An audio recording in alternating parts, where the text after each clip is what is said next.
ठीक है लोगों, ये लगभग 1 महीने पहले हुआ था। स्पेन ने धुर दक्षिणपंथ को हराने के लिए आधे मिलियन प्रवासियों को कानूनी दर्जा दिया।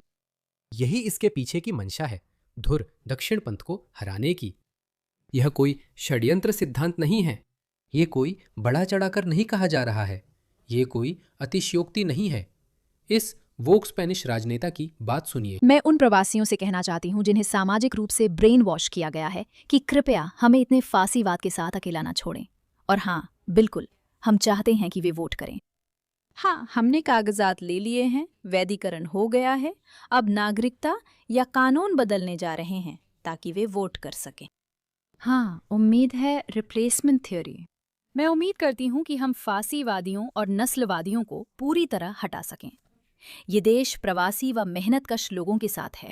हाँ, मैं चाहती हूँ कि यहाँ रिप्लेसमेंट हो। ये आवाज़ उसकी असंतुलित प्रकृति नहीं दिखाती। आप देख सकते हैं कि वो चिल्ला रही है, चीख रही है। ये एआई अनुवाद है। इनकी कट्टरता और असंतुलन का यही उदाहरण है। फांसीवादियों की जगह, नस्लवादियों की जगह, मुफ्तखोरों की जगह, और हम ये इस देश के मेहनतकश लोगों के साथ कर सकते हैं। चाहे आपकी त्वचा का रंग कोई भी हो, चाहे आप चीनी हो या काले हों। मोरना इस देश भर की अपनी सभी महिला सहकर्मियों के साथ। वह कह रही है कि मूल स्पेनिश दक्षिणपंथी लोगों को हराकर उनकी जगह लेनी जरूरी है। इसलिए हम मेहनती प्रवासियों को ला रहे हैं और वो मूल निवासियों को मुफ्तखोर कह रही है। तो वह प्रवासी कौन है जिनके बारे में वह बात कर रही है? वे प्रवासी जिन्हें वह और अधिक लाना चाहती है। ये स्पेन है। इन सभी लोगों के बारे में वह कह रही हैं कि स्पेन में उनका स्वागत है ताकि हम मूल फांसीवादी दक्षिणपंथी स्पेनिश लोगों को हरा सके और उनकी जगह इन लोगों को ला सके। देखिए, यह स्पेन है। ये स्पेन है।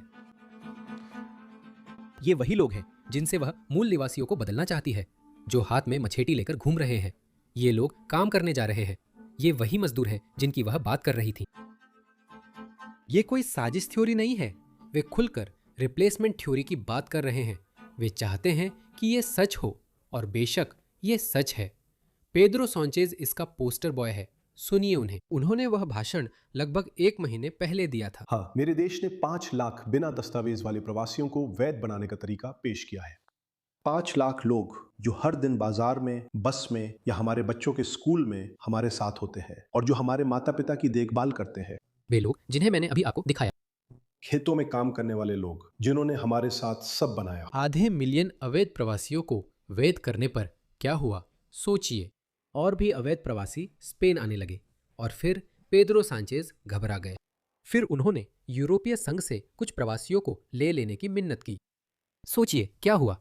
यहाँ तक कि यूरोपीय संघ, जो इसके लिए एड़ी चोटी का जोर लगाता है और दुनिया को और ज्यादा शरण मांगने वालों को लेने की नसीहत देता है, उसने भी कहा, ये आप क्या कर रहे हैं। स्पेन को आधे मिलियन प्रवासियों को वैध करने के बाद यूरोप के गुस्से का सामना करना पड़ रहा है। यहाँ तक कि यूरोपीय संघ ने भी कहा, आप क्या कर रहे हैं, हम इसे संभाल नहीं सकते। पेड्रो सांचेज 2017 में सत्ता में आए थे। अब एक स्पेनिश राजनेता को सुनिए जो आपको बता रहे हैं कि इसका स्पेनिश समाज पर क्या असर पड़ा है। स्पेन में बड़े पैमाने पर प्रवासन के सीधे नतीजे के तौर पर महिलाएं और लड़कियां काफी कम सुरक्षित हैं। पेड्रो सांचेज के सत्ता में आने के बाद से बलात्कार की घटनाएं लगभग 4 गुना बढ़ी हैं।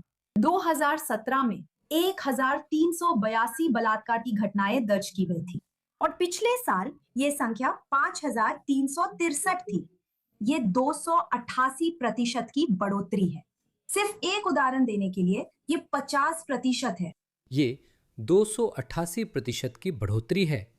किसने सोचा था। जब हम आपको इनके घूमने फिरने के वीडियो दिखाते हैं तो ये बढ़ा चढ़ाकर नहीं होता। आपको क्या लगता है ये लोग स्पेनिश समाज में क्या जोड़ेंगे, वे क्या योगदान देंगे। वे आपकी महिलाओं को और ज्यादा निशाना बनाएंगे। हिंसक अपराध, यौन अपराध और मुफ्तखोरी में वृद्धि होगी। मैं इन्हें आईटी गुरु या मेडिकल प्रोफेशनल नहीं मानता। वह क्या करेगा, वह स्पेनिश समाज में क्या योगदान देगा। वो पागल औरत उछल कूद कर चिल्ला रही थी, हम फासिस्टों से छुटकारा चाहते हैं, हमें उनके साथ मत छोड़िए। 288 स्पेनिश महिलाओं के खिलाफ बलात्कार 288% बढ़े हैं। सिर्फ यौन उत्पीड़न नहीं। 288. उदाहरण के लिए रोज 15 महिलाओं के साथ बलात्कार होता है। ये वे मामले हैं जो सामने आते हैं। और किसके द्वारा? आप खुद जानते हैं, बताने की जरूरत नहीं।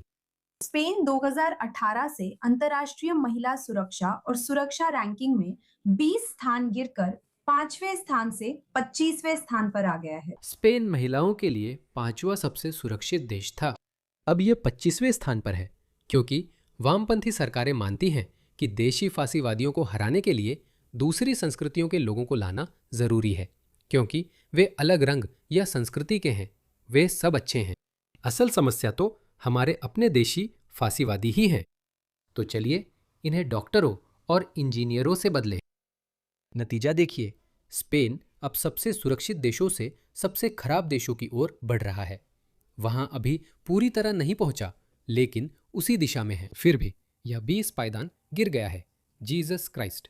हम एस्टोनिया, सिंगापुर और अमीरात जैसे देशों से भी पिछड़ रहे हैं। उदाहरण के लिए बास्क देश में सभी पुलिस हिरासतों में से 64% विदेशी है। स्पेन की जेलों में हमारे सभी कैदियों में से 33% विदेशी है। और वे पूरी आबादी का, मेरा ख्याल है, केवल 5% ही है। फिर भी वे स्पेन की जेलों में सभी कैदियों में से 33% है। आंकड़े झूठ नहीं बोलते, लेकिन ये लोग ऐसा करना चाहते हैं। अगर आप अपनी जिंदगी बर्बाद करना चाहते हैं तो ठीक है, जाओ वहां रहो। लेकिन आप बाकी सबके लिए सभ्य दुनिया को क्यों बर्बाद कर रहे हैं? और जब मैं हम कह रहा हूं तो मैं खुद को आम स्पेनिश लोगों की जगह रख कर बोल रहा हूं। और उनमें से 30% मोरक्को से आते हैं। मैड्रिड, कैटलोनिया और बास्क देश जैसे क्षेत्रों में लगभग 50% कैदी विदेशी है। और कुल मिलाकर 22 साल से कम उम्र के 56% कैदी विदेशी है। यह कहना सुरक्षित है कि बड़े पैमाने पर आप्रवासन और हिंसा के बीच स्पष्ट संबंध है। और यह कहना भी सुरक्षित है कि कुछ देश और कुछ संस्कृतियां अधिक हिंसक साबित हुई हैं। हाँ, ये बस सच है और ये अनदेखा नहीं किया जा रहा है। मुझे स्पेनिश राजनीति के बारे में ज्यादा नहीं पता। मुझे नहीं पता, ये सब सिर्फ सुनी सुनाई बातें हैं। मैं उन्हीं लोगों की सुन रहा हूं जिनसे मेरी सोच मिलती है। लेकिन स्पेन के लोग अब कह रहे होंगे, नहीं, बहुत हुआ, हम इसे होने नहीं दे सकते। इसे देखिए, ये स्पेन का एक फुटबॉल स्टेडियम है और स्पेनिश फुटबॉल प्रशंसक पेद्रो सांचेज यूएसओबी के नारे लगा रहे हैं।